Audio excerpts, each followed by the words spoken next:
give us a background, if you would, about how you got to this point in your life and some of the things that kind of led to the launch of your business. Okay, absolutely. I had been working in the community association industry for about 20 years. Moved to North Carolina about 10 years ago. Had full custody of my son. He moved with me. And we lived in an apartment in Gastonia for about 4 years. Okay. Got to the point where I wanted a home for me and my son. Knew I needed some work on my credit in order to be in a position to do that. So started doing a little research on credit repair.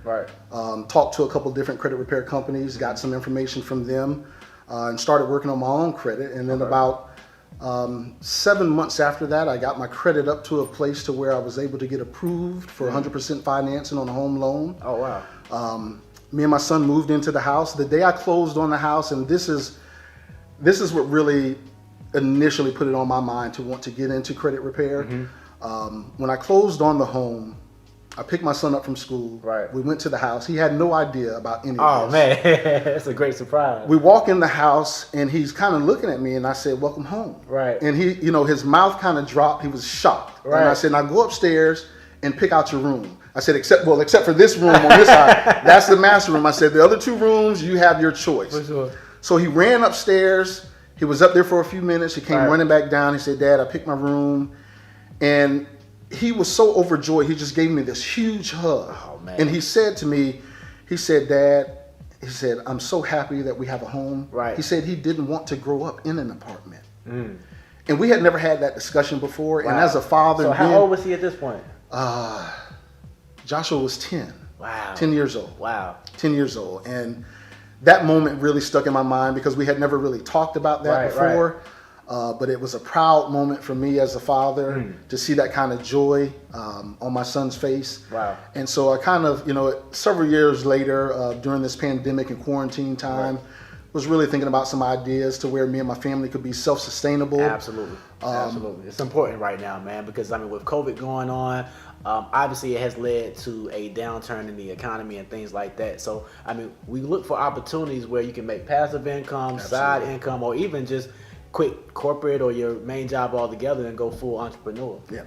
So it provided an opportunity for me, initially looking at it as earning some side income, but also put me in a position where I can help individuals as well. For sure.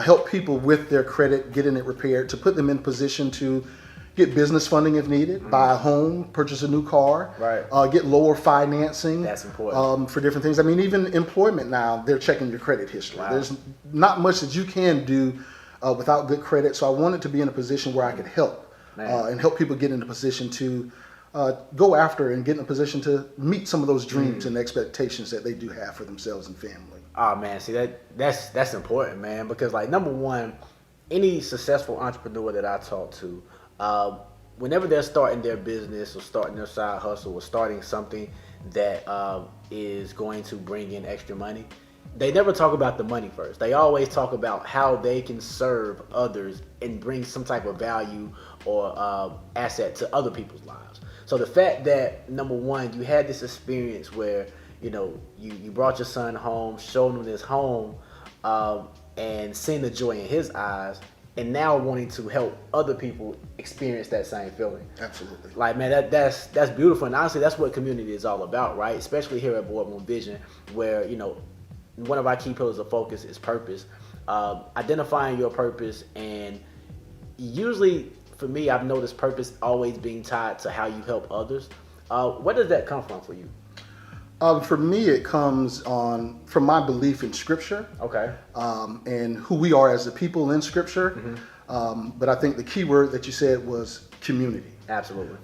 Community and also purpose. And I believe that once an individual taps into what their purpose is, then again, it's not about having your financial needs met, because I'm one, again, as one as your other key pillars is, I'm a man of faith. So my faith is that the Most High will provide. Absolutely. But I also love being in a position where I can help others as well. That's dope. And again, when it comes to community, you can't beat that. And there's a joy you get from that money doesn't give you that same joy. Absolutely.